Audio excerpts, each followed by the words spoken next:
जय हिंद, राम राम, राधे राधे। आज हमारा टॉपिक था कि ट्रेनिंग के दौरान क्या शेड्यूल रहता है। जो कि कुछ कमेंट आए थे जिनका सपोर्ट मुझे मिल रहा है धीरे धीरे। उनका कमेंट आया था कि ट्रेनिंग के दौरान बीएसएफ में ट्रेनिंग के दौरान क्या क्या एक्टिविटीज़ होती हैं और टाइम का पूरे दिन का शेड्यूल क्या होता है। तो चलिए स्टार्ट करते हैं। सबसे पहले मैं बताता हूँ कि जो स्टार्टिंग होती है वो सुबह के 3:30 पौने 4 या 4 बजे तक मैक्सिमम आपको जग जाना होगा। जगने के बाद अगर बॉयज़ हैं तो अपना दाढ़ी बनाना वगैरह, गर्ल्स हैं तो वो अपना जैसे कि आधे घंटे के अंदर आपको फ्रेश होना, दाढ़ी बनाना, और दाढ़ी बनाने के बाद अपना अगर नहाना धोना है तो नहा धो के आप 4:30 पौने 5 बजे तक फ्री हो जाएंगे। पौने 5 के आसपास विसिल बज जाएगी। पौने 5 बजे विसिल बजेगी तो 5 बजे तक फॉलन हो जाएगा, और फॉलन होने के बाद आधे घंटे का रिपोर्टिंग होता है। रिपोर्टिंग में क्या है कि आपको वो एक जगह इकट्ठा किया जाएगा जहाँ पे बहुत सारी कंपनीज़ होंगी। दैट मीन्स आप जब जाएंगे तो आपको ए बी सी डी करके कंपनियों में भेजा जाएगा। लाइक आपको अल्फ़ा कंपनी ए मिलती है, किसी को ब्रेवो बी मिलती है, वैसे ही कंपनियाँ होंगी। तो सभी कंपनियों के बंदे एक मेन ग्राउंड होगा, मेन ग्राउंड में इकट्ठे होंगे। उस ग्राउंड में आधा घंटा रिपोर्ट लगेगी। 5:30 बजे के आसपास तक वो रिपोर्टिंग कंप्लीट हो जाती है। और उसके बाद मार्च हो जाती है, पीटी मार्च हो जाती है। और पीटी का जो एवरेज ड्यूरेशन है वो 40 मिनट का है, लेकिन इसको मैं टोटल ओवरऑल 1 घंटा रख लेता हूँ। 1 घंटा इसको रख लीजिए। 6:30 बजे तक, 6:40 तक आप पूरी तरह से पीटी से फ्री होंगे। पीटी से फ्री होने के बाद आपको 7:30 या 7:40 तक आपको परेड ग्राउंड में पहुँचना होता है। तो आप 6:30 6:40 के बाद आप अपने बैरक्स में जाएंगे। बैरक्स में जाने के बाद वहाँ अपना नहाना धोना, ब्रेकफास्ट करना, ड्रेसअप होना, पूरा ड्रेस लेके अपना परेड ग्राउंड में पहुंच जाएंगे। परेड ग्राउंड में पहुंचने के बाद, परेड ग्राउंड में जाने के बाद, सेम तैयारी होने के बाद 7:40 या 8 बजते बजते परेड की जो एक्टिविटीज़ हैं, लाइक क्लासेस चलना, ड्रिल होना, वेपन्स की पढ़ाई, और जो ग्राउंड्स की पढ़ाई होती है वो सब स्टार्ट हो जाएगी। तो इस तरह ये पढ़ाई जो होगी वो टोटल आपको 8 बजे से स्टार्ट होने के बाद 12 बजे तक कंप्लीट होती है। लगभग 12 सवा 12 के आसपास कंप्लीट होगी। उसके बाद आपको वहाँ से छोड़ा जाएगा। फिर आप आएंगे, आने के बाद अपना ड्रेस वैस हटाने के बाद, उसके बाद नहा धो के आप खाना खाएंगे। खाना खाने के बाद आपको रेस्ट मिलेगा 1 से 2 घंटे के लिए।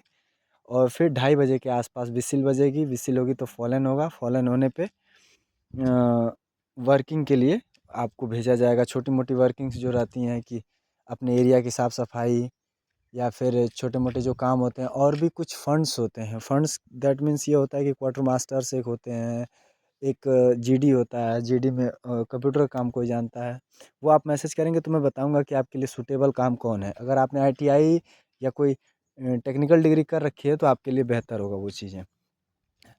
तो वो जो वर्किंग बढ़ती है 2:30 से 3 बजे के आसपास तक बढ़ जाती है। 3 बजे से 5 बजे तक वो चीज़ें होती हैं। 5 बजे के बाद आप अपने बैरक आते हैं, हाथ मुँह धोते हैं, अपना जो भी आपको खाना पीना रहता है अपना खाते पीते हैं। और फिर एक टाइम होता है, कहीं 6 होता है, कहीं 6:30 होता है। 6 6:30 के आसपास विसिल बजती है रोल कॉल के लिए। रोल कॉल का मतलब ये होता है कि पूरे दिन के बाद आपका ये चेक किया जाता है कि सभी बंदे सुरक्षित हैं और सभी बंदे मौजूद हैं। तो वो 6 6:30 बजे के आसपास होता है। वो आधा 1 घंटे तक चलता है। उसमें हमारे सीनियर अधिकारी भी आते हैं। सीनियर अधिकारी मिलते हैं कि हाँ, आज पूरे दिन आप लोगों का ठीक ठाक रहा, कोई प्रॉब्लम तो नहीं है, खाने की समस्या, सभी समस्याओं को सुना जाता है। 7:30 बजे तक ये चीज़ें फ्री हो जाएंगी। 7:30 बजे फ्री होने के बाद आपको रेस्ट मिलेगा। रेस्ट क्या है कि स्टार्टिंग के 1 महीने तक तो मुश्किल है, लेकिन उसके 1 से 1.5 महीने बाद आपकी ड्यूटी लगना स्टार्ट हो जाएगी। तो जो ड्यूटी लगती हैं वो स्टार्टिंग में दो दो 2 घंटे का जो पीरियड्स होता है, 2-2 घंटे के लगती हैं। लेकिन जब आप यही 5-6 महीना मैच्योर होने लगते हैं तो मैच्योर होने के बाद वो मतलब 3 घंटे की भी हो जाती है। तो ये बीच में रात में यही रहेगा। फिर अगेन सुबह का वही है कि 4 बजे उठना, 4 या पौने 4 के आसपास उठना, और पूरे दिन का शेड्यूल फॉलो करना। संडे को क्या रहेगा, ये तो 6 दिन का रहता है। संडे को आपको परेड और पीटी नहीं होती है। तो संडे के दिन आपको मंदिर परेड होती है, मतलब मंदिर जाना रहता है। मंदिर मस्जिद जो आप जिस चीज़ को फॉलो करते हो वहाँ जाना रहता है। बाकी थोड़ा बहुत वर्किंग होता है। फिर अपना साफ़ सफाई, अपने बैरक की साफ़ सफाई, अपने कपड़े धुलाई, जो भी आपका काम बच गया वो सब आप अपना काम करते हैं। खाने पीने का और ये जो सिस्टम है ये आगे किसी वीडियो में बता देंगे, वीडियो लंबी हो जाएगी। बाकी उस ट्रेनिंग ग्राउंड्स में क्या होते हैं, कैसी कैसी ट्रेनिंग होती हैं वो भी बता देंगे।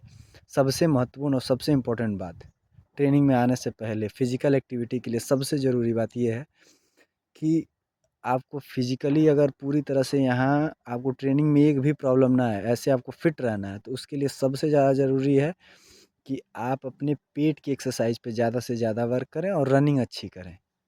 अगर आप रनिंग करते हैं तो आपकी सभी एक्सरसाइज एक साथ होती हैं। साथ में पेट की अगर एक्सरसाइज आप करते रहते हैं, अगर पेट आपका मजबूत है तो आपके जो भी छोटे मोटे ऑब्स्टिकल्स हैं, रस्सा दीवार या फिर रनिंग हो गई, पुशअप सिटअप चिनअप, जो भी चीज़ें हैं सभी आप अपने आराम से कर सकते हैं। तो सबसे ज़्यादा इम्पोर्टेंट कि अभी ज्वाइनिंग में आपके 2 महीने के आसपास हैं। 9 मार्च का आ रहा है बीएसएफ का। अगर 9 मार्च के आसपास है आपकी ज्वाइनिंग तो मान के चलिए कि आपकी जो ओवरऑल ट्रेनिंग होगी वो 10-15 दिन 20 दिन का डिले भी हो सकता है। तो आपके पास अभी 2 महीने पूरे हैं। इन 2 महीनों में 10 किलोमीटर की slow slow running, 10 kilometre 12 kilometre की स्लो स्लो रनिंग बना के रखिए। साथ में पेट की एक्सरसाइज के लिए कम से कम 50-60 सिटअप। आप अभी स्टार्टिंग में 20-20 के 3 सेट करिए, कुछ दिन बाद 50-50 के 3 सेट करिए। अगर आप इतना बना के आते हैं तो आगे पूरी तरह से आप मतलब उसको बिल्कुल आराम तरीके से ट्रेनिंग के फेजेस को पार कर पाएंगे।